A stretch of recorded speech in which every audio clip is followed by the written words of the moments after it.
I want everybody to stop what they are doing and take 1 minute to look at the heads of these 4 men here. Tell me what you see. If you notice carefully, you will see that the head of this number 1, number 2, and number 3, it is shaped perfectly. It has a very nice, round, and consistent shape, right? And these 3 managers are doing very well in the Premier League, and they are currently in top 4.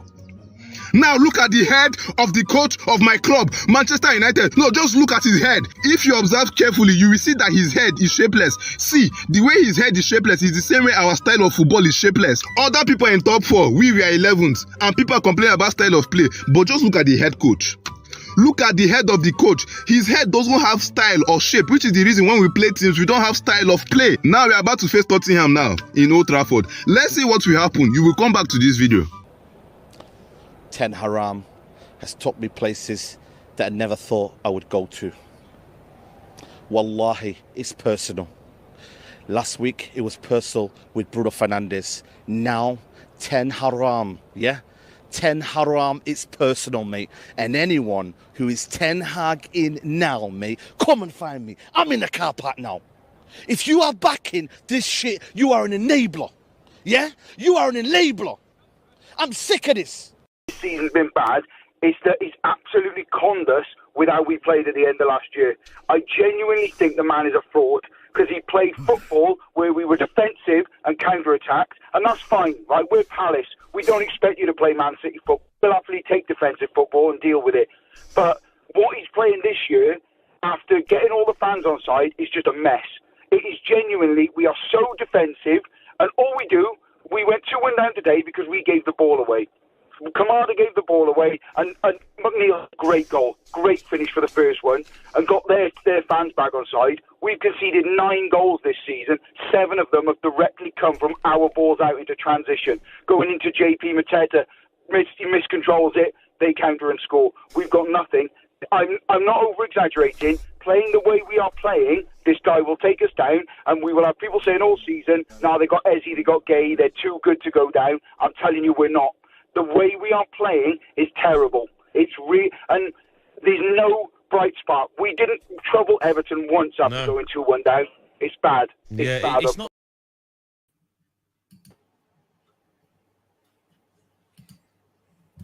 Whoa, what's this format, boy? Whoa. Yo, hello and welcome to another episode of the End-to-End Football Podcast. I don't even know why I'm talking with him. I need to lower my bass, boy. You know what I mean? Sean, how are you doing? We're here. Come on.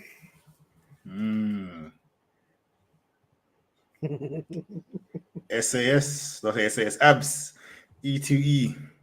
What are we saying? 10-10. A great weekend, mate. Great weekend. Great weekend. Must say, yeah, but outside of football, isn't it? Yes. Yes. Yeah. My great weekend had nothing to do with football. Wow. Boy. Here what, yeah? We're going to let you go last. Sean, do you want to start or should I start? Go for it, mate. I'm sitting here watching this game, yeah. And you know what? I saw Rashford try to counter to whatever the hell he was trying to do, yeah, and have the most ridiculous touch I've ever seen in life, yeah. And then Garnacho, with his voices in his head as well, couldn't even make up for the rubbish touch. So the two bozos out there, yeah, got outthought by Van de Ven. Van de Ven gets the ball and runs through the whole thing. And I just thought to myself, did I not see this during the week? There was a random right back for 20 that cruised past their whole team. And SAS, you know what I sat there and thought? I didn't even think of Ten Hag. I didn't even think about the dead players or anything like that. You know what the first thing I thought? I was like, so let's imagine they win their remaining 2 games. Yeah, from this 10 games. and they win them convincingly. Let's say they batter Aston Villa 5-0. Whatever the other team they're playing, they batter that one as well, 5-0. Are these 10 men dons just going to be like, well, looks good now. Time to build up one. Let's go. Do you know what I'm saying? Well, you said it perfectly, because I don't see why we need 10 games. I think we've seen enough, because look, the shameless dons have counted Barnsley, and the way they were saying FC20, like FC20 was gonna be it's gonna be a breeze. It's gonna be a breeze. Yo, do you know what? Yeah, the shamelessness of these 10-man dons. Yeah, you know what? Yeah, they had Crystal Palace in there, who haven't won a game. Southampton, who are scud. Barnsley from League One? I know they're in the Championship, or League One or something, or League Two. I don't know where they're from. Yeah, FC20. That's 4 games. Yeah, 40%. You know, 40% is a pass mark. Yeah. So, you know what I mean? If it's like a course, yeah, and 40% is the pass mark, you mean to tell me these scud 4 games are enough for the pass mark? This is what we're dealing with. Yeah, and this is including this year after the 3 years. You know what? Yeah, I was watching YouTube yesterday. Yeah. And I see one of their fans, and he said something that I was like, "Yo, goddamn right." The man said, "Yo, let's deep it. Really and truly, we've been scud since the cup final against Newcastle." I was like, "Rah, that's from his first season." And I was like, you know what? I thought about it, and I thought, he's right, you know. Because before that cup final, it was looking very promising. It was looking, you know what I mean? They won the cup final. But the league form, I had a nasty stat that within the last 15 games, so these games for this season, and the back end of last season, yeah, Everton have had more points than Man United. Everton. Don't even do that face. You do your Googles. Yeah? Everton have had more points than Man United in the last 15 Premier League games. Yeah?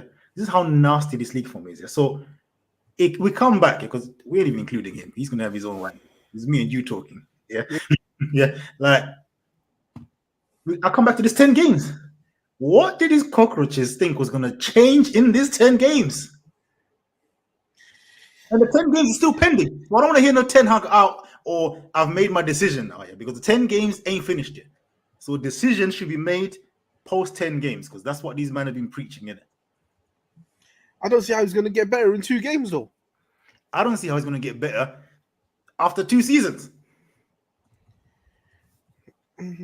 Well, remember, 10 games.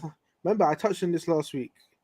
You can't say now he hasn't been backed. You've got the players you want. Yeah. You've got the players that you've formerly managed. You've brought players in that you thought, yeah, they're going to do the job for me. Big man, it's not working. I don't know if Man United fans have got hope it's going to be like another Ferguson homecoming where he takes 5 seasons and then he does get it right eventually. I don't know if they're going to sit. Well, judging by the things after the 10 games, they might say, yeah, just give him another 2 seasons. He's got 2 seasons left, because they're giving him an extra 10 games. Maybe the last 5 games of last season is what made them think, yeah, let's give him 10 games and see how he gets on. But after how many games? It ain't looking good. So the last 2 games, I don't see how that's going to sway it. I don't know how that's going to sway it. And I said to you, I didn't see you lot beating Spurs. I thought you lot was going to be FC20, because some people sounded hella confident. Where are they now? Where's Joe Blackman? Where's the rest of them? Oh, Joe Blackman, yeah. I saw him last night. Yeah, if I had his number, I would have called me and said, "Big man, are you okay?" Because he looked depressed, bro. It wasn't the same Joe Blackman vim that I normally see. That man was despondent. Yeah. Vegeta, what's happening? 10 games, yeah? 10 games. Yeah? Ineos era. And you know, and this is another thing, yeah? It gets deeper. Because now I look at it, yeah, and I think to myself, Ineos have come in, right? And they've put football people, got rid of the bankers that were making decisions that they shouldn't have been making, yeah? And now you put people, the man from Man City, was it Barada or there's all these men? Something Barada, Yeah, all these men that are now in charge, yeah. But I still get the vibe that Ten Hag is having a nasty bit of influence on who to buy, right? And my problem with that is I don't think that's the right way to go in modern football. In modern football, for me, you shouldn't be allowing your manager to make signings. Yeah, the manager should be like, I need a DM, and you tell the manager, all right, cool, we'll get you a DM. Yeah, I want to hear what crackpot DM you got in your head, okay? Because when you get eventually sacked, now next man is going to want something else. The club has to move in the way the club wants to move. Yes, so I look at like the Euro signing, for example. Yeah, the Lenny Euro signing. To me, that's like it's from the outside looking, speculation time. That looks to me like a club signing, right? To me, that looks like a club signing. You got a young defender wanted by a lot of clubs in Europe. Let's go for him. Yeah, build a future around him. Yeah. All these other men, the Xerxes, the right back, Delict, Martinez. Actually, no, let me not include that. Let me just include the ones from this summer. Yeah? The rest of them are Ten Hag signings. The man has too much power. And now the majority of this squad is the players that are not his are players that he loves, like Bruno and Rashford and Garnacho. Ahmad, for me, has been their best attacker. But anytime it's a big game, he's on the bench. What's that about? Ugarte, they got him on the buy one, get one free thing. Right? Man got Lonnie Euro and the agent was like, yo, here what? Yeah, I've got this man at PSG, you know, like, you get him, you know? And they were like, yeah, let's do it. Again, I'm no expert. I've never really watched this Ugarte youth, but from what I saw yesterday, I was like, Fred is clear. I'm not even joking. You might have laughing, but I'm not even joking. I'm not even joking. Fred is clear of this guy, blood. I stand by that. Fred is clear of this youth. Do you know what? I looked at him, I said, you're not from South America. You are from Essex. This was supposed to be the savior that was coming. You got he's coming. End of Casemiro. You know what? I'd even say Kuda, is you got rid of Scott McTominay, but he got goals from midfield. And that's the mad thing. And McTominay is not a guy that's going to take you to the mountaintop. Yeah, he ghosts you. But at the end of the day, if you talk about effectiveness for his team, and you know what's even funny? Remember this season, was it against Fulham? Or it was against some team anyway, and he needed something to happen. Man brought on McTominay, you know? For Bruno, Brighton. Yeah. He brought on McTominay. So I'm like, you're getting rid of him, but you trust him. He's done it at Fulham as well. So I'm thinking maybe the McTominay sale is the Ineos thing. Maybe he wanted to keep him. You know, we don't know, right? I might give credit to Ineos for that because personally, I still think it's a good decision to get rid of McTominay. But Ugarte, hell nah. From what I've seen, hell no. And I'm judging man too early, but hell no. And you know when you know you're in the mud, yeah. I know mud as well, right? It might seem like I don't Madrid and that, yeah. But I know mud. SAS, I know you know mud as well, yeah. Oh, of course. You know when you're in the mud, right? I'm gonna go back to the between 2003 up to 2007, yeah, around that kind of time, yeah. Full mud, yeah, getting cooked by everyone, right? You know when you're in the mud, it's like you sign a player and you think that guy is gonna save us. Yeah. I remember, yeah. You might not even remember this, Don. I remember we signed this Argentinian kid, yeah. Gago. Yes. I sat there and thought, yo, Gago is gonna save our midfield, you know. Gago is gonna bring balance.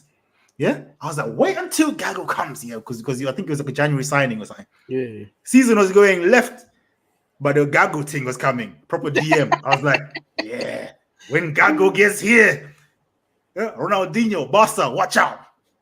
Yeah. I don't even know what Gago went after Real Madrid. I don't know what he done with his career. Yeah. Mamadou Diarra. We're like, yeah, Diarra is coming. He's gonna be the answer. Wait until we get Diarra. Sorry, bro. You know what I mean? And SS, I know you know this feeling when you're muddied and you think one guy is gonna come. Remember when they were casting Casemiro and Casemiro was doing foolishness? Let's not get twisted. And they were like, "Nah, get Casemiro out of here. When Ugarte gets here, Yeah, our I'm telling midfield you. is gonna be sorted." Yeah, I told you, it's like that's when that you was know their savior. you're in the mud. When you think one guy is gonna fix your team, you're mudded. You are mudded. I am familiar. Yeah, I am familiar with that. In the distant past, it's their You know time what I now, mean? isn't it? Come on. Oh, them, Look bro. at his face. Them mud times, yeah. The mud times I'm talking about, that's when them man were in Champions League finals against Bar. They were cooking. We were dead. You know what I mean? Huh? They were cooking them days there. They had Carrick and that.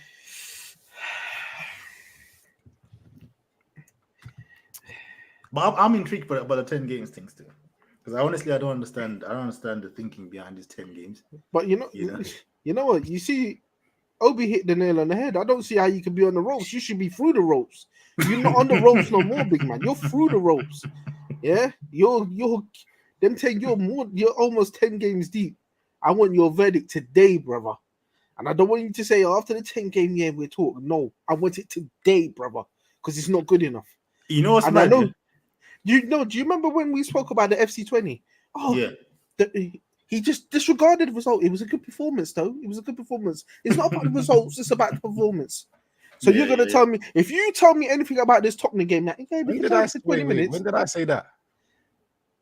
It wasn't me that said that. Yes, you did. We No, said I said that about Crystal Palace. I said that about Crystal Palace, not the FC20.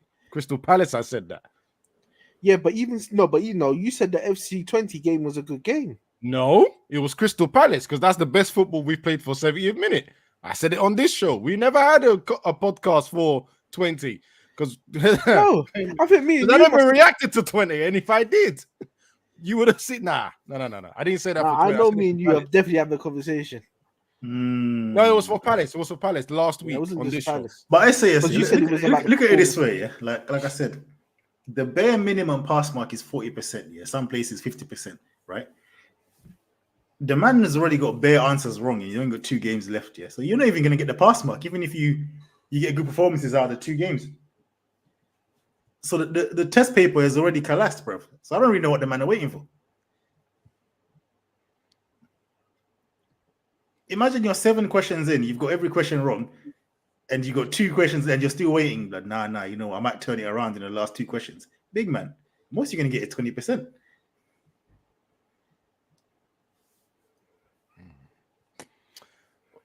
You guys finished now, yeah? Because the 18 minutes of this so far. Yeah, I've been patient. You need, bro, because you deserve it.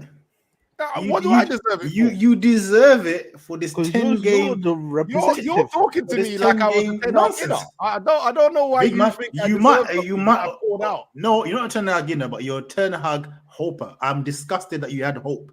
That's what I'm disgusted. No. I'm disgusted in the fact that after 3 seasons, you had hope. I don't know what gave you anything to say this man could turn anything around. Because what's funny is the more of his players that he got, the worse things got. Right? Okay. The more of his players that this manager had, the worse they got. And this man had hope for what? Yeah. And as I said to you, Sean, before, right? Ajax 4, Real Madrid 1. That night there created careers. Yeah. Not careers, it created fraudulent careers. Yeah. Many a career was built on that night. Yeah. Because this is all they go back to. We beat Real Madrid 4-1. We beat big man. You lost the first leg. Yeah.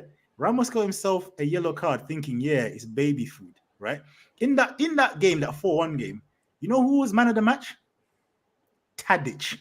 That used to play for Southampton. That's who man of the match was. That's the quality, yeah, that was beating Real Madrid that day, right? You went next round. What happened? Bottled it against Tottenham, right? You got all these men: Van der Beek, Frankie De Jong, De Ligt. Who else? All the other brothers. What was that? Neres or whatever his name was. Yeah, Tadic himself, Ten Hag himself. Fraudulent careers were built on that day. That is the last thing I've got to say on this. I think but you see, Abbas, because you said you watched that league. When you signed Ten Hag, I bet you thought that's the type of football you was going to get. You didn't expect to be in this position 3 years down the line. Well, to be fair on that, we've already spoken it on here, and I remember saying, because he said it out loud in an interview, and he said, "Oh, we're not going to get Ajax football here because it's not going to happen." And I do remember saying on here, then why did we hire you? Because that was literally what we wanted from you in the first place. We didn't hire you for whatever tactical disaster class you're trying to give us now. We hired you for the Ajax football. In fact, it wasn't even just sometime. It was last season. It was this year. It was last season. I am not. So, funny enough, Kudo, you mentioned it right at the beginning. I am not going to make a decision. I am not going to confirm my decision now. I'm still not. Because I've said I'm going to do 10 games, and I'm a man of my word. I'm going to do 10 games, right? The next 2 games is Donny's literally doing formalities, yeah. Donny's doing formality, he's giving a ceremonial 2 games, Decision's been made, but he might just not announcing it yet, you know what I mean? Huh? The day we land and here we go is already here, blood. You know what I mean? We're just waiting for the man to pull up the shirt, you know what I mean? Don't do this. Yeah, you know what? You're not too far from the truth. I think I made my decision in the first half of this game. Just the first half alone. Before Bruno got sent off or any other nonsense, I'd already made my decision because that sending off meant nothing. Yeah, exactly. I don't think I'm good. I'm glad you said that. That sending off, we actually played better without him on the pitch. Yeah, there was a 10-minute period, really 15 minutes, right? where you actually put in pressure on him. That was with 10 men without Bruno on the pitch, which was actually quite funny. Do you know? Yeah, and you know when you know it's a big problem, right? When your captain gets sent off and it doesn't make a difference, and even for a bit the performance gets better. Nowhere I don't think I've watched a football game where the captain has been sent off and the team goes up. I don't think I've ever watched it. Right? Normally, when the captain gets sent off, the team dives and it becomes hell or not for them. Our team got a little bit better. Our team actually got a bit better shape. We actually had a bit of spine, and then we actually went to go on attack. And I thought that's interesting, right? Because on the sideline, most Man United fans have been begging for Bruno to be dropped, but Bald Eagle ain't gonna do that. Most games, we've been begging for Rashford to be dropped. Bald Eagle's not going to do that. For about 18 months, we've been saying, since last season, change your tactics. Bald Eagle would not do that. No problem. I said it last season, before the FA Cup final, right? Before even that game is it Coventry that we went to penalties? Before all of that, I said it on this show. I said, this man is going to fall on his own sword and it's his fault. And I washed my hands of it. Just because we won the FA Cup did not mean I changed my mind. The 10 games. Nothing changed my mind. I've been a fence sitter for a long time. It was important for him to change. No. Your end of the season, before the end of the season, you were 70-30. New season, you was 50-50 again. Exactly. He changed. Yeah, so I went to get rid of him, and then after the end of the season, I said, 50-50. We're going back to sitting on the fence. It hasn't been a long time. Right? So I've never said get him out. I've never said he needs to stay in. I've always been basically a fence sitter. At some point, I almost got off the fence. Right? Seems a bit fishy to me. 70-30 don't seem like a fence sitter. That seems one-sided. You hear me say Ten Hag out? But what was 70-30 then? Because he had some bad performances and he was being stupid. And I thought it was getting close to the end. Yeah, but what was the 70-30? If you remember, 70-30 in favor of him or him out? No, it was never in favor of him. You know he's not in favor of him. He's in these shows. What are you talking about? No, the only reason why I'm asking, because he's saying he's been a fence sitter for so long. I don't know, because my position has not changed, right? It was always about the tactical thing. And actually, when I changed that 70-30 back to 50-50 was when Jason Wilcox was hired, and he changed these. That's the bit that's nasty to me. The change back to the 50-50. So you changed back because you hired someone. That's not it. Because when he got hired, Ten Hag changed his tactics. We remember this. The last 4 games of the season, My man changed these tactics, and I said on this show, I said I think he's done it to save his career. Do you know, I was checking in my drink to see what I was actually drinking because I never knew 30% was on the fence. I thought that was more over the fence or on safe side. 50-50 was seeming like a fence sitter to me. Whatever. Anyway, right? But at this point, you know what? I can't describe the disgust I felt in the first half, and I'll tell you why. Yeah. The way Tottenham played us off the park was actually worse than how the Liverpool game went. See, the Liverpool game, you could turn around. Some people can make excuses. Oh, we made all 3 goals for them. We did. And outside of that, they had a couple of chances themselves. Cool. Tottenham took every single chance they made was on their own volition. It was their work. They cut through us consistently like butter. It made no difference that Ugarte, the hero, was on the pitch. It made no difference at all. And it's funny because it's almost like people didn't say this before, that no matter who you put in that position, they're going to be left open and exposed. And yesterday's game, open and exposed. People said that about Casemiro, man was saying that people are making excuses for Casemiro. Now the new hero came in and got exposed. I don't want to hear the same people talk about, the system, this, because when he was Casemiro, it was just because he's Casemiro, isn't it? Those guys that said it was all Casemiro was nothing. I know Casemiro had some bad points, but those guys that said he had nothing to do with anything else, just that, welcome. Because I've heard all of them now. All of them are changing shit. KG is coming out and saying, I can't defend this. John Morgan's going, he started, after 2 years, started critiquing him. Mark N is the only one. He's the only one that's defending him, and we just think he's drunk anyway, so it doesn't make a difference. Yeah, but speak on one thing I find disgusting, just on a neutral perspective, is the one thing I've actually enjoyed watching from you, man, or one player rather, is Ahmed. I think anytime he's been on the pitch, even in the bad games, he's tried to make things happen. Anytime he's got the ball, he's got nice technical security to him. He tries to bring other people into play, gets assists, do all that kind of stuff. I think for me, he's been your best attacker, from just my personal opinion, this season, yeah. So for him to be getting dropped in important games, I don't get that. I don't understand that one bit. Because it's like you're saying, you know what? I don't like the fact that you keep the ball and make common sense moves too. You know what I mean? I don't like that. For this game, I want no common sense. Yeah, all this nice passing and actually bringing other players into the game. And what the hell is that? We don't want that. I don't want any of that foolishness. Yeah, bring Garnacho and Rashford, big man. Yeah, that is not our football, eh? Yeah, and then man they combined. I'm sorry, they assisted the pre-assist. They got a pre-assist for me. Rashford and Garnacho have the pre-assist to Van der Ven's assist. I'm gonna keep it very simple, right? He dropped Ahmad. Oh, sorry, he rotated, because he doesn't like using the word dropped. He rotated Ahmad for the Liverpool game. We lost 3-0 at home. He rotated Ahmad for the Spurs game. We lost 3-0 at home. Those are the 2 biggest games we've played. And it's very simple. I said it last season. Although Ahmad was a little bit injured, and I've said it out loud, I know for a fact Ten Hag doesn't like him. I don't know why Ten Hag doesn't like him. I think it's like he plays him. It's almost like he's like, okay. By force. You know what I mean?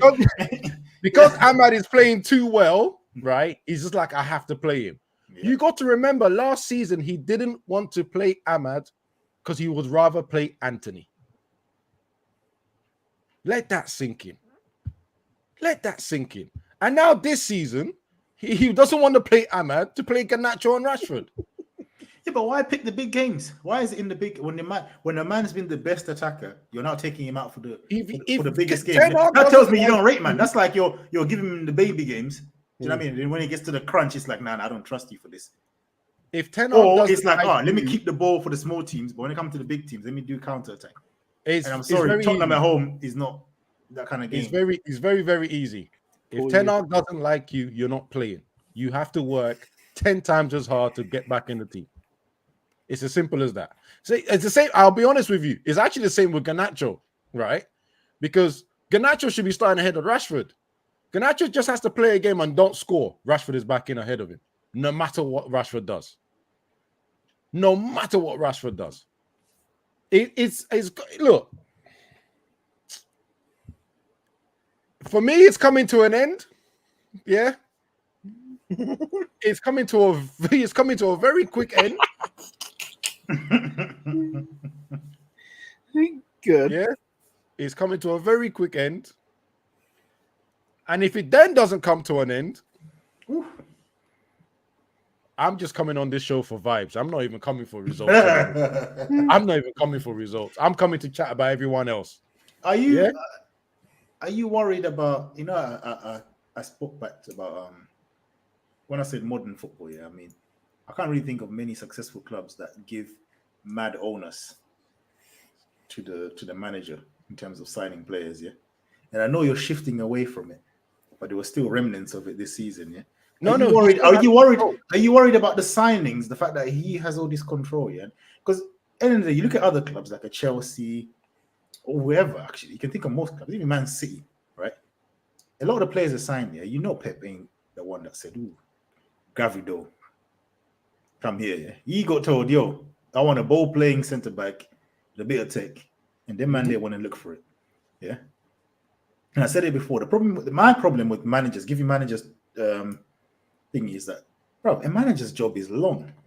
Them man are busy, right? So set up training, set up this, What time do they have here to be scouting man from random leagues, right? What they will turn to is what they know or man that they've played against. Oh yeah, correct. that game I played against them, man. Oh yeah, that guy was giving me a hard time. But big man, random players can give you a hard time, I will answer that I'm gonna give you 2 points to that. One right off the bat that we know of for sure. Ten Hag never got a new contract. He got an extension. They couldn't come to an agreement on a new contract. And I know why, because one of the things about his contract right now is he has control or final say of the transfers. You knew, or we know, that Ineos want to take that away from him. And he's not going to agree with that. Hence why he got an extension, just 1 year extension, right? I thought it was and 2. I'm thinking that's what he got. He's got 1 year extension. He didn't get a new contract. No, I thought he got a 2-year extension. No, one. Because he already has this year on the thing, then he gave him one more extra. So that there, for me, I believe, is to give Ineos, I think during the summer, I think instead of Ineos having them making a headache for themselves, they kind of went, I know we could keep him for one more, and we don't have to take that big risk of sacking him now and then getting a manager in, and then the big failure looks on us because we got him out. I think that's why they've done it. Then the second thing is, if you remember pre-season, I said as a joke here, and I wasn't joking, but I just didn't want to go into it. I said all you have to be is Dutch or you've played underneath him to get signed. Because if you look at it, apart from Ugarte, well, Euro, as we said, there's no way on God's green earth he picked up Euro. No, he didn't pick up Euro. When did he have time to go watch the French league when he's clearly still watching his Dutch players wherever they're going, right? He's Ajax players, he's ex-Ajax players. He's still watching them. No, he's not watching the right ones. The moment he got Delit and the moment he got Maserati, I said, okay, cool. And then all of a sudden Xerxes came. Oh, he's Dutch. Interesting, right? You ain't done much research because, again, if you looked at last season, we needed a goal scorer. No disrespect to Højlund. In fact, full disrespect to Højlund. My man is never breaking 20 goals a season. And that's all I'm asking for, 20 goals a season. That's perfect. What all comps? Look at what Haaland's doing. What are you saying? All comps? You see, imagine. Now we're saying all comps. No, but that's my point. All I want is 20 goals. I don't even care where it comes from. So you want it in all competitions? Let's just clarify this up. Don't worry about it. He's never going to break it. Don't even want to discuss it. I said whatever it is, he ain't doing it. Whatever it is. You could do all comps. You could do cup competitions only. The league, he's never going to break it. Simple. Just never. So then you buy another striker that scores less than that man. That's never going to take any. Man said you got a striker that makes him look like a freaking goal Do scorer. you remember that Sean was taking a mick and saying, "Rah, you signed a man that scored 9 goals in the league. Why would you do that?" So you went to go and buy the man that scored less than him. So he's Dutch though, isn't it? So you must understand how to play technical football. So would you have Lukaku back? I'm telling you, I'll take Lukaku. I said it to you when you asked me last time. I said he scores goals. It is that bad. Just give me someone to you get who? Timberland. He scores goals, bruv. Listen. He's been starved. Yeah, He's diet. Yeah. The last year, that Denzel thing, boy. Denzel Washington, that brother's starving. Wrestling players and still doesn't score. That apparently has a better touch. Still doesn't score. This year, I'm now seeing a guy who's got great touch, doesn't score. And I should pick them two over a guy that scores. Do you know one thing I noticed? One thing I noticed with that guy is like he's always late when the cross is coming in it. He's always stretching. He's always stretching. I'm like, it happened a couple of times and allowed him. And I thought, no, this happened too often. Something's wrong with you now. I'm gonna start blaming you now because why are you always late to these things? Look at the chance he had in the first half. How are you stretching in the box? You're a striker. That's where you belong. But all of a sudden, I'm stretching. And you're 6'4" or 6'3". What are you stretching for? Do you know how bad your position has to be when the longest piece of your anatomy you're still stretching to get the ball? Where were you? Where were you standing? Or better still, where were you going when my man is going to the ball? He's trying to do playmaker in the box. Anyway. Okay. I spoke about what's his name? Ahmad. Yeah, like I said, I like Ahmad from what I've seen anyway. He looks a good player, but Ten Hag is disrespecting him from the way I see it anyway. I think it's ridiculous that he's dropping him. Another man I want to talk about here, a man that I was on here and many other people last season, yeah. Kobbie Mainoo, and I watched Kobbie Mainoo play for you last year, and I was like, this man looks different to anything you've got. He's just doing common sense things, technically secure. I'm like, you know what? I like how he's moving, and he's standing out. What I don't like what's happening this season now, he's starting to kind of blend in with the foolishness. That's not good. He's not standing out the way he was standing out to me. Yeah? I'm going to say it now. You man are running him down like that last bit of soap, boy. That's just going and going and going. Yeah. You are get Bruno away from my man. I swear he's getting Bruno-fied. Whatever is going on to him. He don't look right to me. Yeah. Brother, the best game he's had, he had Eriksen right beside him. And Bruno was basically hugging the right wing. And that was against Palace. Right? The best game he's had this season, Bruno has been away from him. And the person beside him has been able to be good on the ball. Every other game outside of that, I am getting worried that this young boy has now lost his spark. That's it. Like he's now, since the Euros, where he was in the Euros, he's just basically just stayed the same. No more improvement, no nothing.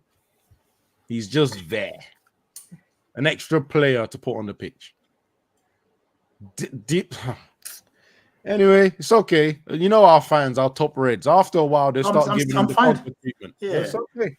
But I'm finding like when he first started, he was keeping it simple. He was doing like very common sense things. Now I think he's starting to overcomplicate things at times. My problem is doing a bit too much. Him? Do you blame? Yeah, but that's what I'm saying. Because your team is dead, right? He now thinks, when he came in, it was a humble thing, innit? You know what? I'm just happy to be here. Let me just keep it simple. Boom, boom, boom. Yeah, and it looked good. But he's kind of realized, these men are scud. I'm actually better than these other midfielders, yeah. But then now he's going above his station, and it's looking a bit mad now. It's looking a bit mad. Another guy, and this is now I'm going into agendas now. Yeah? Another guy I want to talk about is that Butcher. Yeah, and I remember on here, yeah, I don't know if I was arguing with you, yeah, but I think I just had my gripes that Man United fans, the way you look gassed up this guy, yeah, people were coming on here talking about how he's your best defender, yeah, when Varane was still about, I was like, I'm sorry, Varane might be injury prone, yeah, but he was still the best defender in Man United. But people were trying to gaslight me to tell me that this is the best defender. Drop me out. Yeah, I'll give you. this guy is a walking red I'll card. give you an answer. I'll give you a nice, truthful answer. Right? He looked very good because of the nastiness that we had before in the first season. Right? And he looked like he can pretty much deal.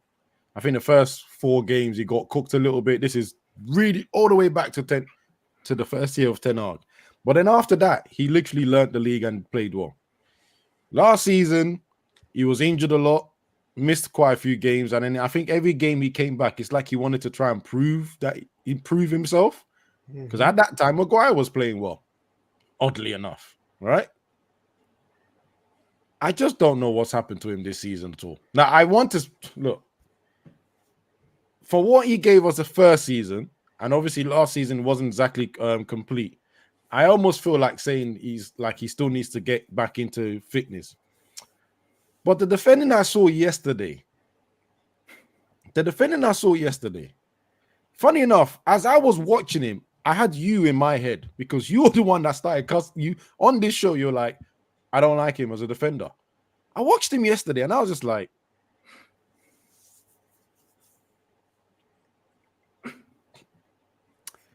against the big dogs. He gets a bit You're mad. not it.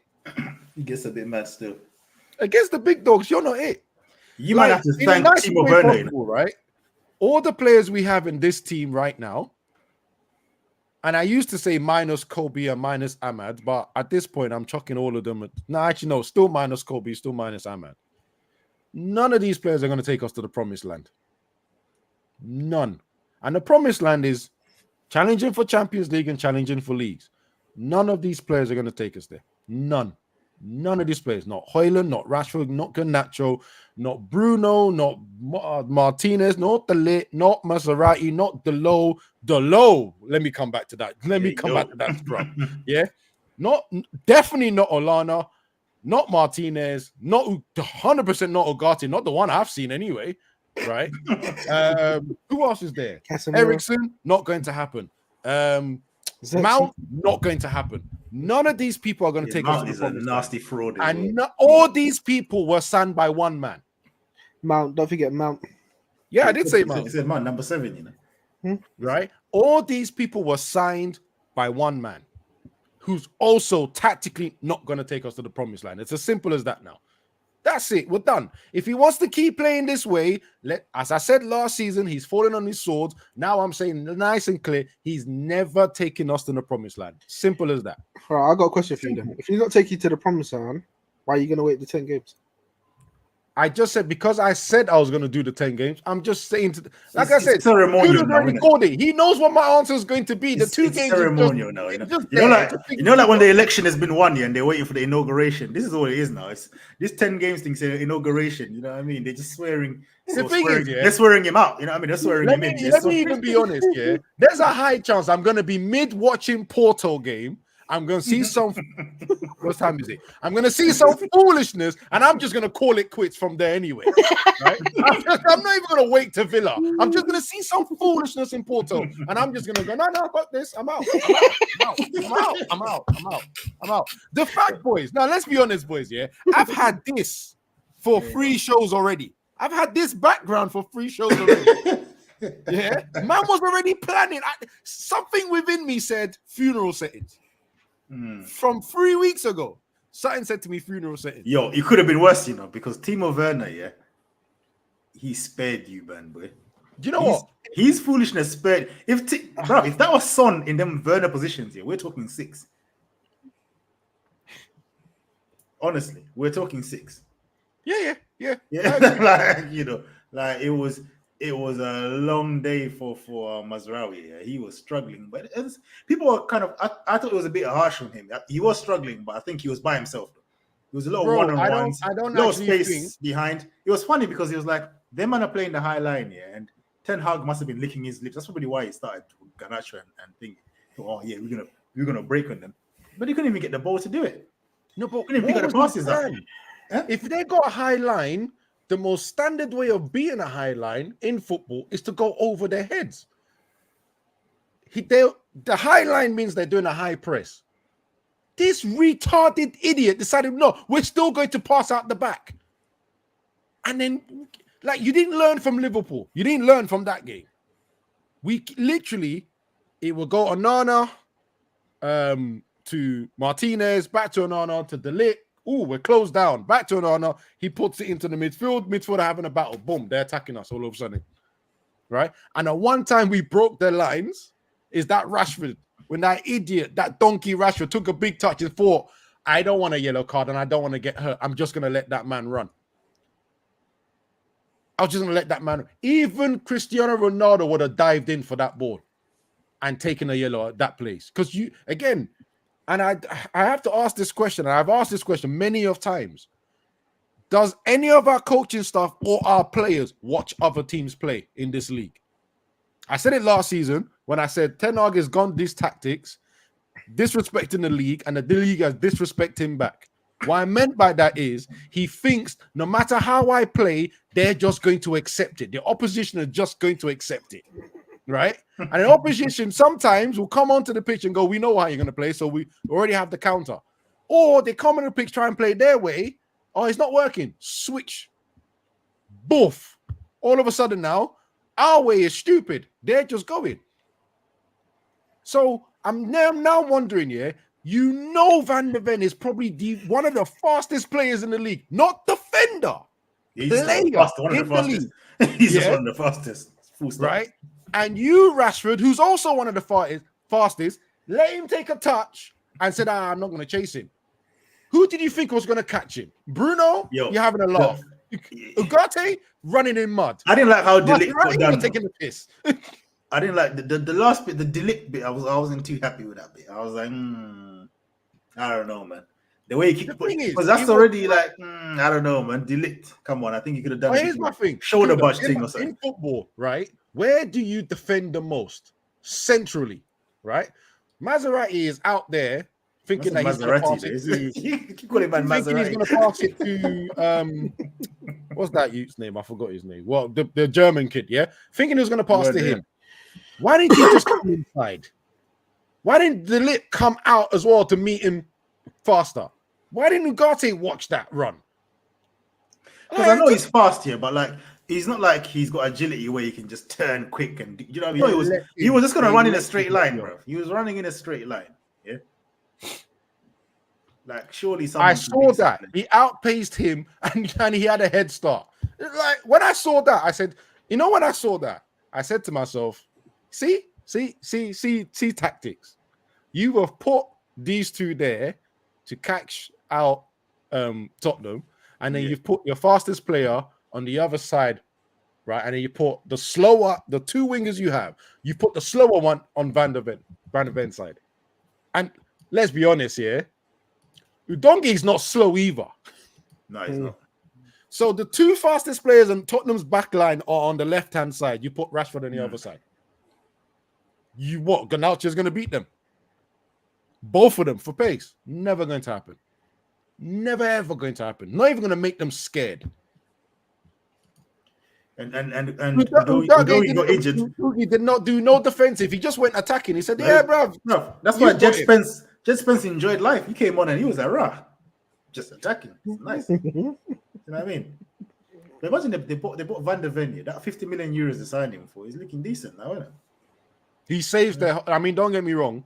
Because they need him for the high line. We're giving Tottenham a lot of credit for beating us here, but most of the time he saves their whole style of play. He saves it. It's all based on him being able to get back. When he wasn't there, that's why they were collapsing. But yeah, anyway, I think I'm tired. It's 50 minutes for them team of mine. For them, I thought Kulusevski was he was man of the match for me. He had a game cooking. I didn't even know what position he was playing. I didn't understand. He was everywhere. He was just always in space.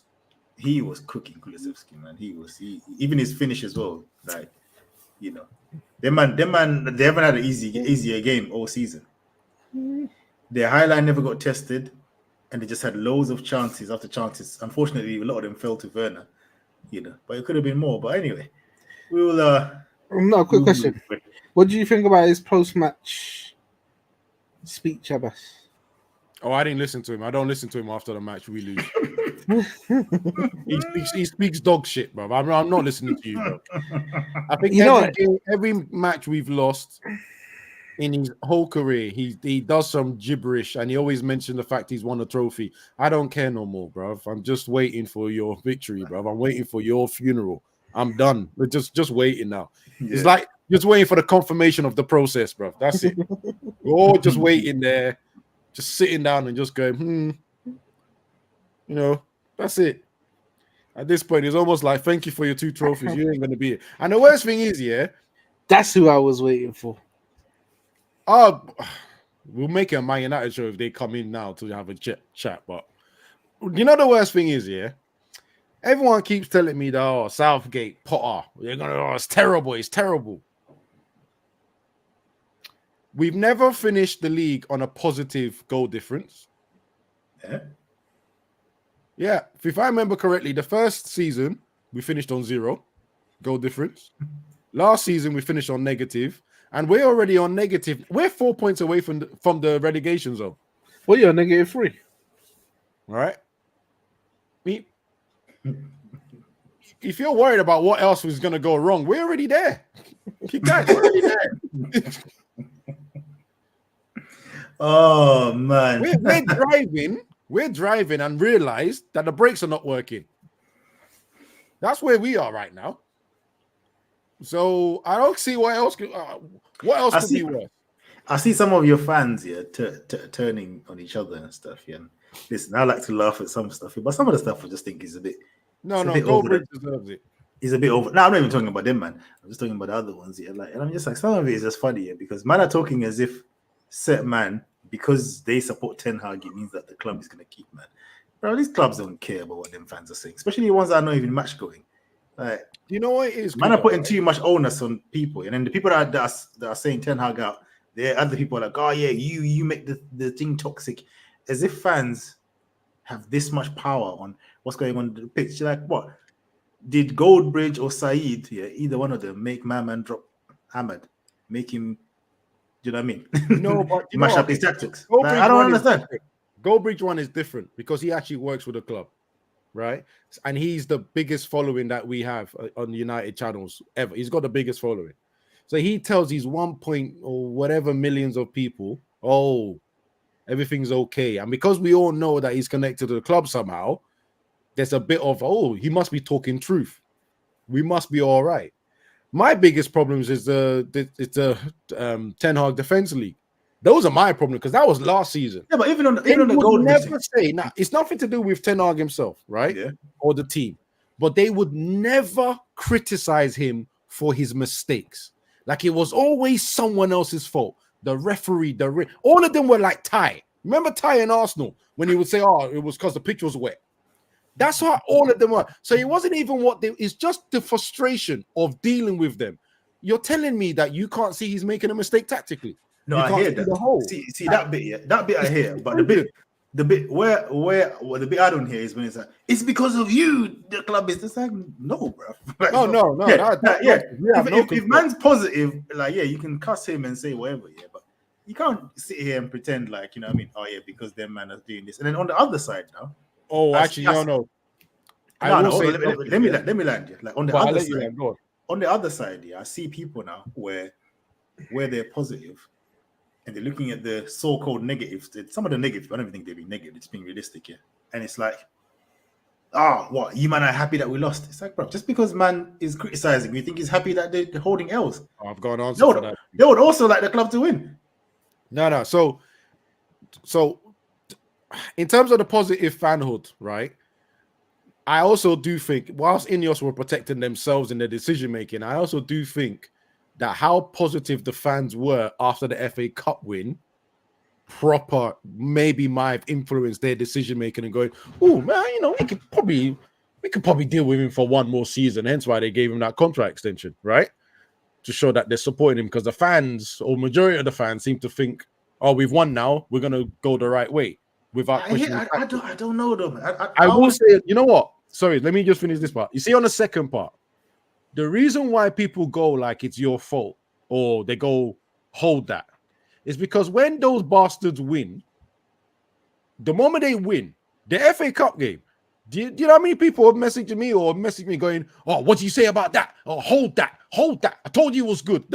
And you're sitting there thinking, but he didn't actually. He fixed the problem I was asking him to fix. Yeah, in but the I don't last get that. 5 games. How are you going to tell me hold that when my team has won a trophy, though? But this is again, it's not even about the team. It's about the individuals. Let's be real. Yeah, 2 years like, ago. what? 2 years ago, yeah. 2 years ago, was I not here after we got smoked by Barcelona 4-0 at home, yeah? And I was saying Carlo out. Yeah, we won the league and the Champions League that season, yeah. You think any Madrid fan could tell me hold that?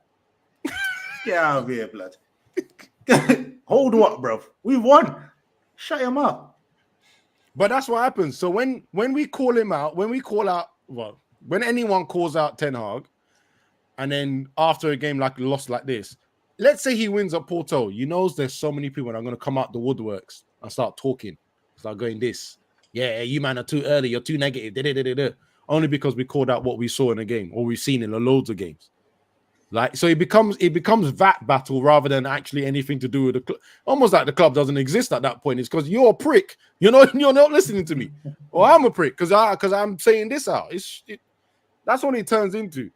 We have no power, no real power to affect who's. That's what I was going to get to. Like, I personally, I may be wrong, yeah, but still, I don't think fans have that kind of power. I think the only fans that have power is if people are not entering the stadium, they're leaving the stadium early and it's looking mad. Yeah, that's when I think fans can influence the thing. But yeah, when we watch the Liverpool game, yeah, people are walking out the stadium and all that kind of stuff. But fans just online being positive or negative, I don't think the board is looking at that and saying, "Oh, let's make a decision based on my man screaming down on YouTube and that." Like, you know what I mean? Not for me. Nah, no one has that much power, mate, outside of the club. It might influence them a little bit because they might look at it and go, "Oh, this might affect our our sales, our ticket sales."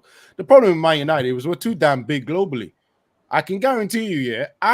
Let's say, for instance, yeah, there's a ticket available. I go, I'm not buying it because I hate Ten Hag, and 4 other people do that. There is 10,000 people that will get that ticket and even pay more, double the price of the ticket, and go to the game because it's the opportunity to. So, well and truly, the only way you can affect these guys is to go in the stadium and walk out in the middle of the game. And we've done that once, and he actually made them spend money, I think, the Glazers. Actually, speaking of this year, before we move, yeah, we're going to have to cover the other games quick. But speaking of the fans, yeah, the cameraman yesterday was nasty. See, like, at the end of the game, nah, bro. He was zooming in there on a couple of dons. Man was just there, like, and the camera is zooming in. I was like, nah. He found the worst people to look at, bro. I was like, this cameraman is a Man City or Liverpool fan. Like, he is a rival. He was enjoying that. Like, you know what? Can I say something else? Enjoying life, like, nah. Can I say something else? And it goes with that video that we watched right at the beginning. Why is it the camera angle always goes to the point where you can see the point on his fucking head? Which makes it funnier because it'll be in the rain. It'll be like a movie shot in the rain, but you can see his head on the side. Like, why? Why are you always you can look at his face directly, but somehow it's always cut to this side. Hey, that cameraman was doing a madness, bro. Honestly. But yeah, man. Anyway, let's. I think I pressed it at the same time. Let's quickly go through some of the other stuff. Yeah. Well, Man City, boy, yeah. Set man was saying, "Yo, be humble." Couldn't humble Newcastle. I said it. People call me a hater. Yeah, they call me a madman when I say it. Yeah? They say, "Yo, you just hate Pep," and I do. Yes, I hate Pep. Yes, I hate Pep. Ban that guy forever. However, hold that. Yeah. And them man are definitely rattled. Definitely rattled, bro. Definitely rattled. Yeah. And Arteta, I like the quotes. He's been coming out this week, but you know what I mean? Man said, "Yo, I'll rather than be vexed here than coming out spudding me, tapping me on my back, saying, I like the way you play." He's right. You know what I mean? Yeah. I like this spice. That's the thing. The odd thing though is like it's kind of looking like all this spice. Liverpool are just quietly just taking the advantage of it, and they're like, "Yo, you man scrap together, and we're just gonna collect points. Don't look at us. They're trying to do a pretend holding up the points here. They did that last season though. They did that last season. They was quietly going about their job, and they just fell out in the last bit. Last season they were top until I don't know They February. were or top something. for ages. Not as long as Arsenal, but quite a long time. They were just sitting there, just doing their job quietly. Do you know what I mean? Letting everyone else talk about other things. Yeah. Yeah, the man says you scrap it out and that. But yeah, I mean, this game, I don't know, man. I think there was some good saves from what's his name, Nick Pope, and that. Yeah, the save he made from that turn and shot from Bernardo Silva. Yeah. Yeah. Like what? Like yo, I don't know how he even got time to even see that. How he's not England goalkeeper, I do not know. This, and they got that dinosaur, that little Because he can't T-Rex, use his yeah, feet. that spreads panic, huh? Because he can't use his feet. Or it wasn't when Southgate. It was so important that Pickford can use his feet. Yeah. How many times did you even see Pickford use his feet when doing Gareth Southgate? And he's not even good with the feet anyway. He's always like booting it to the other side of the pitch anyway. And even when he tries the short passing, he just spreads panic. That guy just spreads panic in the whole defense. Like, allow it. But anyway, so they drop points. I haven't got really much to say about their game. The game I got something to say about is the Arsenal game. I don't know if you got something for this. The only thing I'm going to say is, I forgot to say it in the United game, I didn't think the Bruno thing was a red card. I think that was a bit harsh. I don't think it was a penalty for Anthony Gordon. Because when they slowed it down, it didn't. It looked a bit suspect. You know what? He was already going down. But they always give those. They always give those. That's the only problem, innit? They always give VAR, but it's not. But it's not. Us three are watching it, and us three are come to the same thing. Like, brother, he was already going down before he even got touched. I'm not gonna lie. It wasn't a pen, but they can hold that, innit? Like, but yes. Wait, listen. I'm not saying that I love the result. I love it. I hate that. I love the result, but I don't think it was a penalty. I think VAR this season is on no. I'll go sign for VAR as well in the next game as well. Yeah. The ref must look like he has absolute power. But that's the problem. Which is stupid now because it's the ref's budget. They're friends though. Do you know what I mean? Like you know what I mean? If I'm reffing and you're VARing and I say to you, big man, don't try to make me look silly in it. Do you know what I mean? Yeah, you're gonna look at it and try at best to go with my decision, unless if it's really, do you know what I mean, mad. And a lot of times they just go in because they're all buddies. Do you know what I mean? Yeah, because obviously last season or definitely the season before, VAR was making referees look stupid, very stupid, because they was always getting involved in their decision. But at this point now, I don't know what the rules are anymore. I don't know. Because that Bruno thing, it wound me up. But I think I was too annoyed with the performance to even bring it up today. Yeah? The Bruno thing is one of the annoying things where I know like a couple of men disagree, but it reminds me of, for me anyway, I see it the same as what's called the Declan Rice thing. Like that, when Declan Rice flicked that ball, yeah, I'm like, all right, yeah, he flicked the ball, but really? You're gonna give man a second yellow card for that? Yeah, to me, that's a silly, yeah, but rules are rules, whatever. Bruno, again, you slipped, but then why are you trying to go for him? It was just to slow him down. Because it's not like he slipped and caught him. He slipped and then tried to do the movement, you know what I mean? Missed it, caught him with the back of his heel or whatever, yeah? And it's like, why are you giving these idiot refs an opportunity to you know what I mean? To do something like this. Yeah, obviously, yes, it's a yellow card. It's not a red card, but some of these refs, man, they're just on the next one. But speaking of refs, that ref couldn't even see it as well, by the way. But that's another thing. But speaking of refs, I want to go into the Arsenal game. Yeah, 4-2. Yeah, right. Because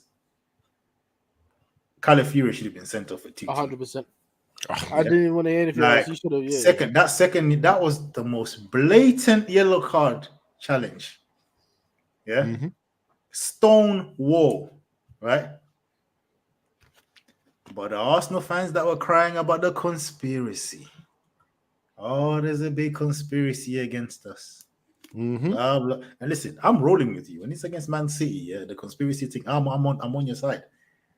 But let's not pretend now, yeah, that your boy shouldn't have been sent off. Well, as they call it, football balances out. Football always balances out. So there you go. There's your balance. Because your man should not have been on the field. And at 2-2, that result is looking different. Because the fourth goal was just, you know what I mean, that was right there. But yeah, man. But to be honest, the Leicester keeper, all my days, I don't know if you ever have a game like that again. Like, what? Yo, That man had a 4.99 XG. They were peppering him. Yeah, he had some brilliant saves, but he also made some blunders as well that could have been costly. But Oh yeah. Although they're equalizing goal though. Oof, let's go. Justin. Yeah. It was a brilliant take that was.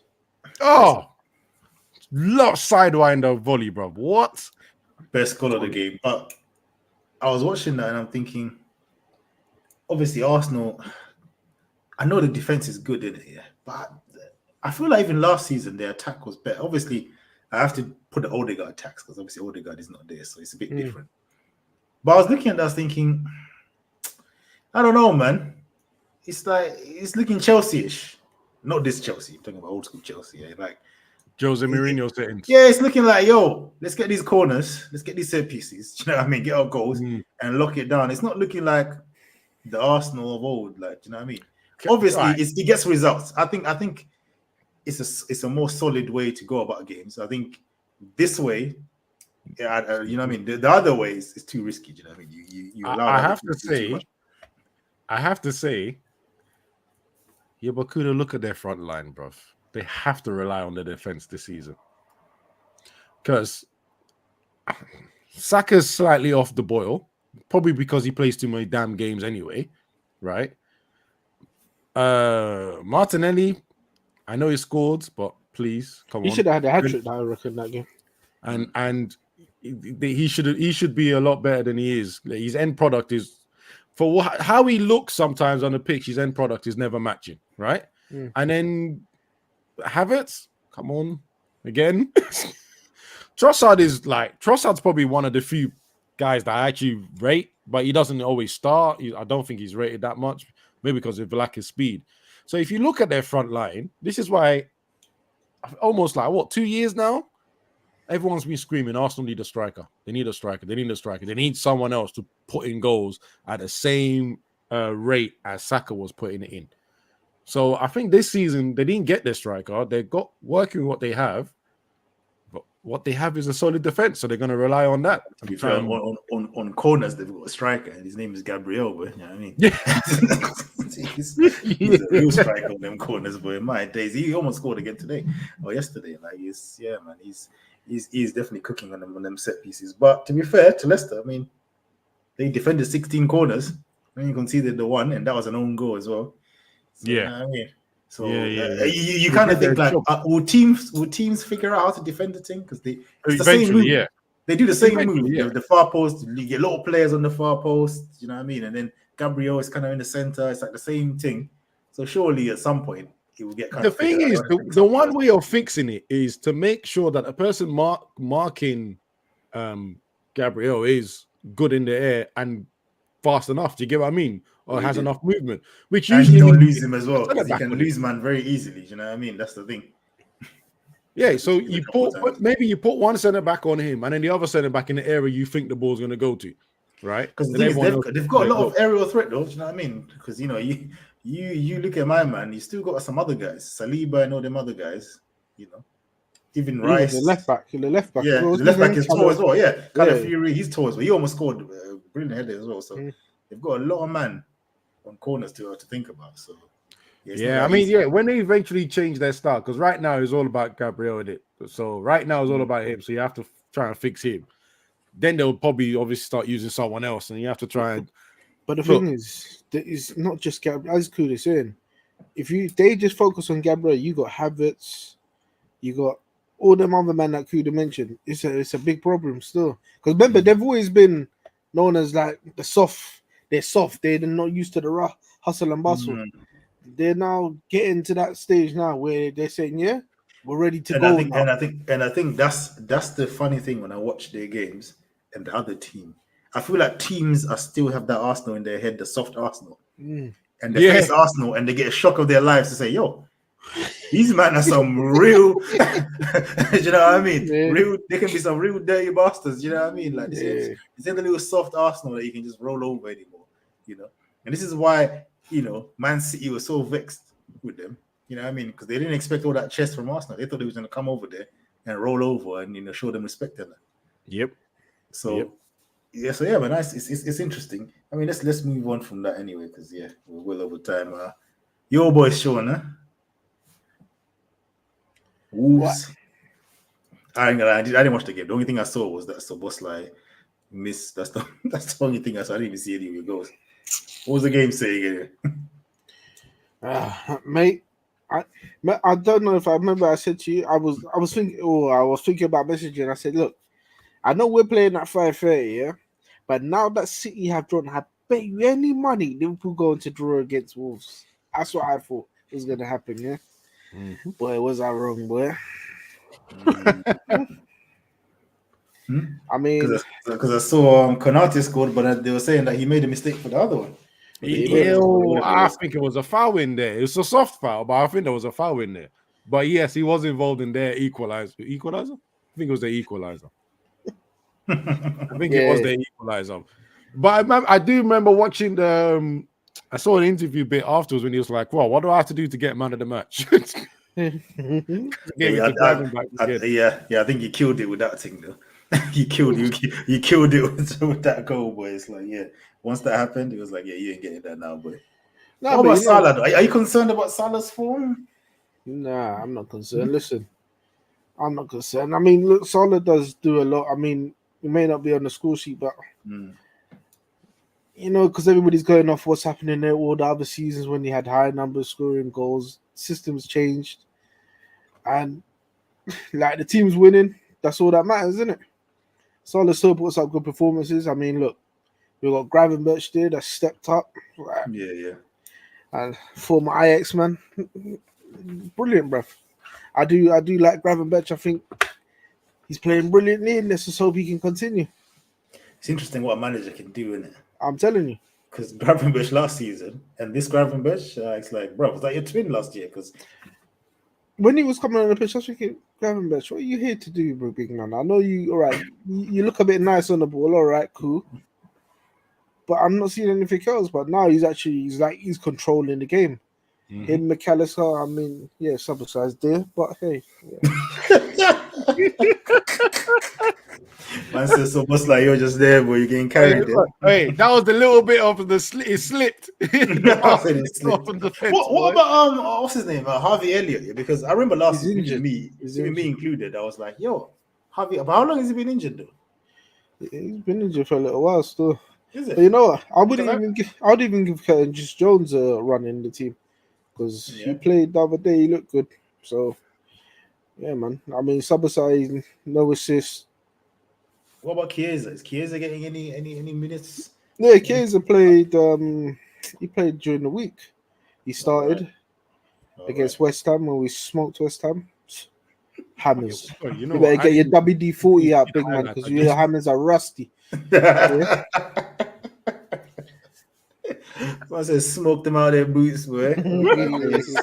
Yeah. He played there. He never played there. He never played on the weekend, but you know what? I think he's just trying to give him a bit of match games, then let him rest, build out the fitness. Yeah. He so does look decent. Title charge, yeah? Boy, it's still early days, boy, because like I said, we still got them demons of City and Arsenal to play. And even Villa and even Chelsea can give us a good game. There's loads of, well, I wouldn't say loads. Yeah, actually, let's move quickly to Chelsea, yeah, because man like Cole Palmer, 4 goals in one half, yeah. That one season wonder chat, boy. You're gonna have to dead that way. Bro, the guy's a prick, bro. I removed him from my fantasy team, bro, and he goes to score 4. But I'm fuming, bro. But the way he's playing, yeah, I'm looking at that like, yeah, he's making Foden look funny in the light, though. Oh, hold on a second. Did I not say that last season? No, but you're just a Foden hater. I don't take any of your Foden. Truth is truth, though, isn't it? Your Foden opinions a hater. Are full nastiness. You know what I mean? You don't even acknowledge when he has a good game. If the truth, even if it comes from a place of hate, the truth is yeah, that's what I'm saying. I like that. But but yeah. But you know what? Yeah, I saw. I wasn't watching the game. Yeah. The funny thing, the first thing I saw was some Chelsea fans talk about the game. They're like, "Oh my days, you know, Mr. Sanchez made a couple of mistakes, but we played so well, blah blah blah, all this kind of stuff. Yeah. Then I watched Match of the Day, and call me a hater. Yeah. Speaking of hating, yeah, I was like, all right, from an individual perspective, yeah, what Watford did, what Palmer was doing, outstanding. The finishes, great. Even some of the balls he played in, like he looks cold, yeah. But from a game perspective, come on, bruv. Brighton were like doing Tottenham, bruv. The high line was crazy. And the person on the ball had so much time. Like Enzo, remember some of the goals that got disallowed? Enzo was sitting there like, do I play the ball now? Let me wait. Oh, yeah, played it a bit late. No press. High line, no press. That was suicide football from Brighton. I don't know if you can read too much into that game. That was ridiculous from Brighton. The football they played, honest, I've never seen Brighton play like that ever. No energy, no closing down, no nothing. And then, as you said, if you're going to do that, at least have a deep line or something so you can protect your box. No, they have a high line too, so people can just go bloop, over there. I didn't understand it. They had warnings. They had warnings in the game. They never warnings. Yeah. Pure warnings, bro. Like, do you know what I mean? And you're just literally standing on it. But Chelsea's keeper, I mean, imagine spending $1 billion and you still need to buy another keeper. Yeah, you know what? I'm glad you said it because I don't like him at all, bro. Nah, I don't like him at all. Like, bro, he didn't have to, that ball that was in the air when he punched the other player, basically, he didn't even have to come out for that. No. There was just no need. Like, he could have just stood still and the ball was going to come to him anyway. And the other one where he and passed it out. Jeez. You know what? Yeah, the replay was nasty because you could see him rush back to try and cover the far post, and the man just went near post. And it went. You see in slow mo, the guy's just looking at the ball like, oh. Yeah, that's exactly the sound he made. He went, oh. Do you know what I mean? Like, what's wrong with you two, man? Nah, he's a scrub, like, do you know what I mean? Again, another IC3 keeper that's just embarrassing the game.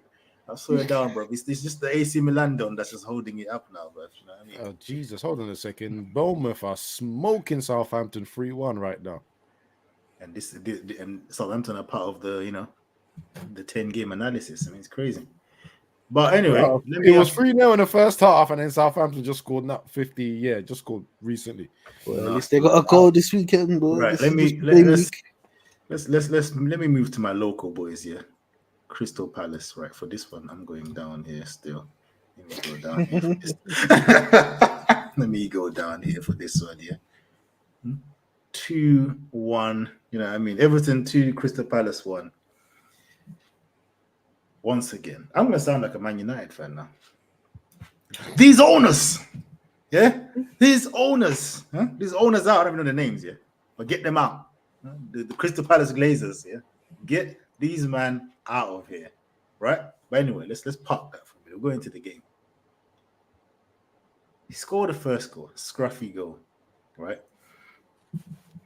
The whole first half, you're quote unquote dominating, yeah? But once again, all the attacks are through the middle. He's very toothless. Second half starts, yeah? Now, what do I always say on here? There's always one player that gets +10 finishing when they play against Crystal Palace. And it was McNeil, whatever his name is, yeah? That's who it was. Because the first goal that he scored, he ain't scoring like that again the rest of the season, yeah? But as soon as that goal went in, these men died, yeah? They absolutely died, right? And I'm watching it and I'm thinking there's so many things, yeah? Let's start off with Mateta. Bagging goals end of last season. Went to the Olympics.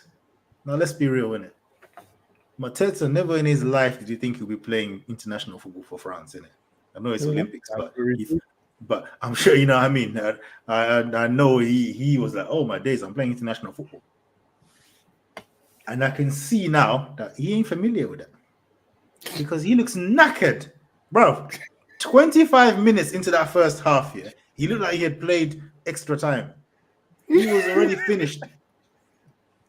He was finito. Yeah?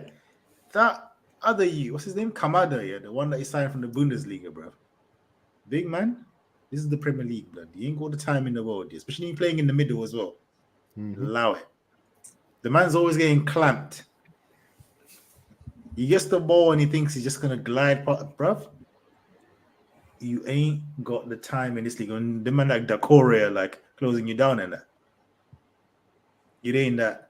Eze, big man, you're doing too much. I know Elise is gone. I know Zaha is gone, but you don't have to do everything, fam. You know what I mean? Yeah? As they say, the ball moves faster than a man. Certain times, just pass it and receive it in a better position. Don't try to get the ball and try to do some next dribble. Yeah. Some next shot, some fancy thing. Man gets the ball and he wants to be saucy on it every time. Relax. Remember, we had this conversation earlier on in the season. Remember, Yeah. I think it was the first game, and I said, remember, I said to you, Brentford. Yeah. I was thinking, big man, you weren't doing this last season. You're like saying, all right, I'm the main man now. I'm gonna do. Watch this sauce. Watch this. I'm saucy with it. Yeah, he thinks he's in the cages. Like honestly, he's doing too much here. Now this formation, and this is my gripes with the owners here, getting rid of Anderson. Yeah, Anderson was obviously the best ball playing defender in the whole club. Mm-hmm. The best defender at the club, anyway, in my opinion. You moved him out of the. He's out of the team. Now you've put Gay from left centre back, and he's now Gay's in the middle. Now we've got people like Klein and Lacroix and all them, man. Yeah, the build-up is dead now. Can't build up like last season. Yeah, Anderson was literally like a playmaker at the back because he could pick a pass into them wide positions. Now you got Gay. Gay ain't doing none of that, bro. He's passing that simple into the midfield. You've lost all of that now, yeah. And then now the problem is this style of football. Yeah, I call it an expensive style of football. You know, you can't do it on a little budget. You know what I mean? Yeah, you know what I mean. Yeah? This is a Waitrose budget football, like you know what I mean, like bro. Because who gets the ball a lot of times in our team? Yeah, Mitchell and the Colombian, whatever his name is, I always forget his name. Yeah, them are the man that get the ball the most of the times. Now, if they were better players, we're cooking. But it's them. It ain't happening. Yeah, it ain't happening right now. Yeah, no win. Marinating in the, in the relegation zone. You got owners coming out talking about, I don't understand why no one went for Eze. So you wanted to sell Olise and Eze in the same window. You absolute crackers. It's bad enough what he did.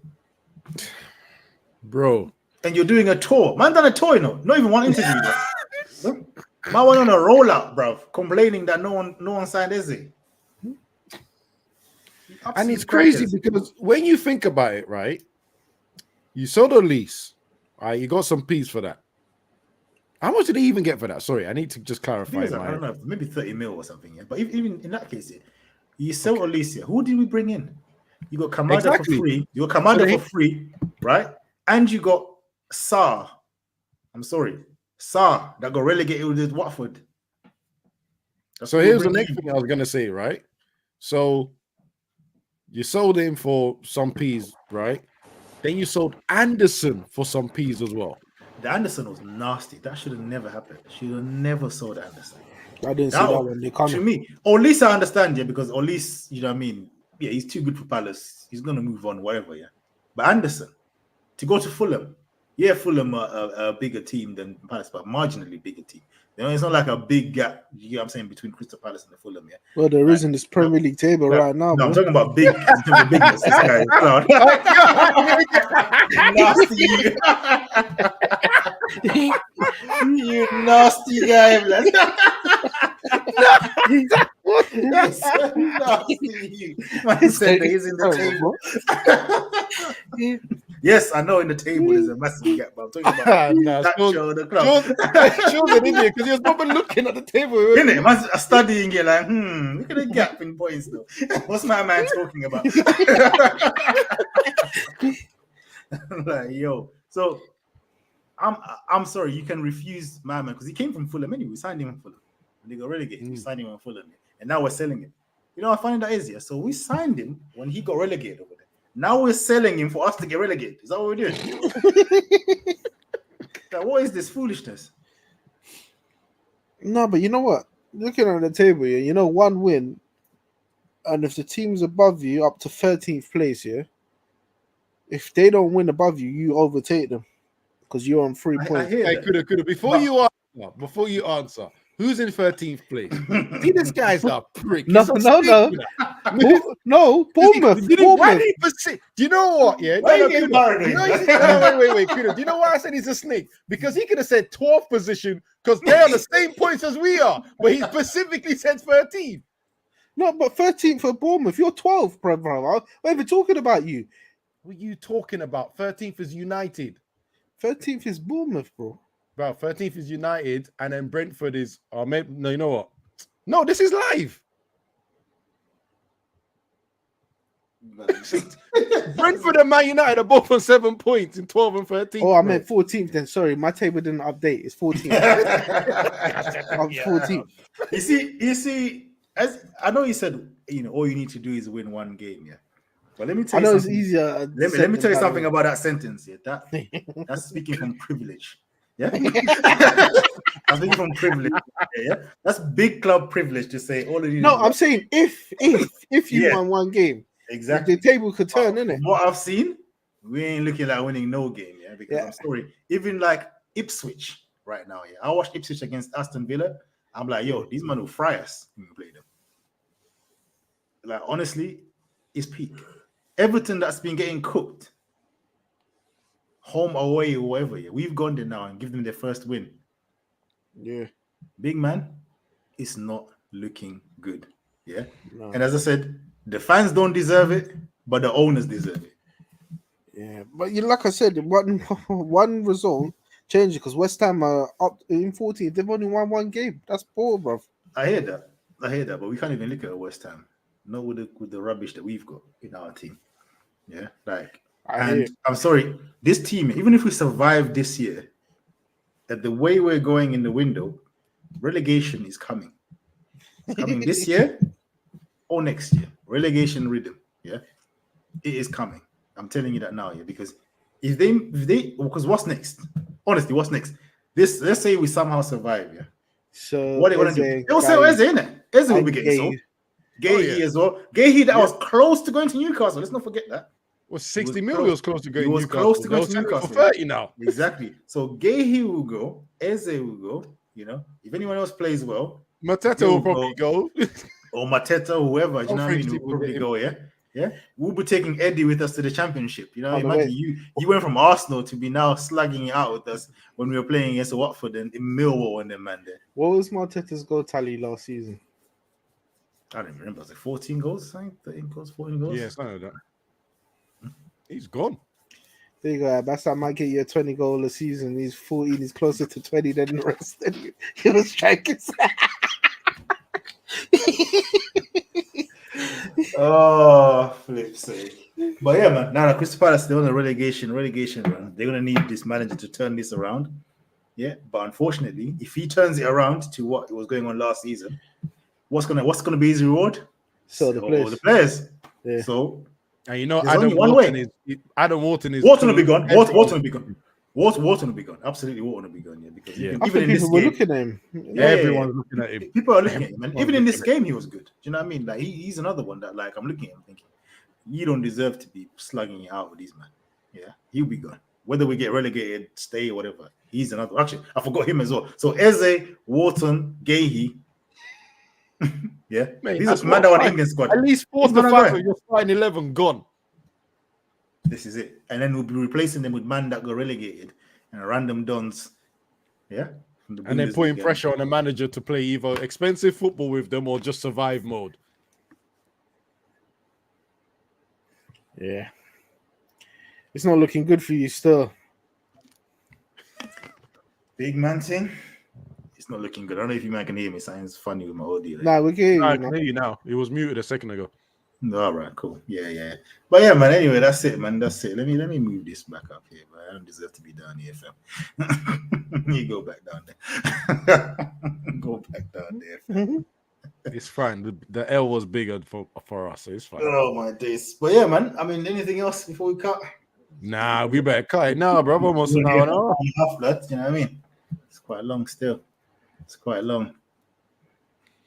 But yeah, man. Anyway, guys, hope you've enjoyed the pod. Make sure to drop that like. Make sure you're subscribed. Share the vid and all that. I'll catch you again next week. Man, off Bro, man didn't even let us say goodbye, you know. Hey, adios. Trigger fingers, boy. Jeez. Bye.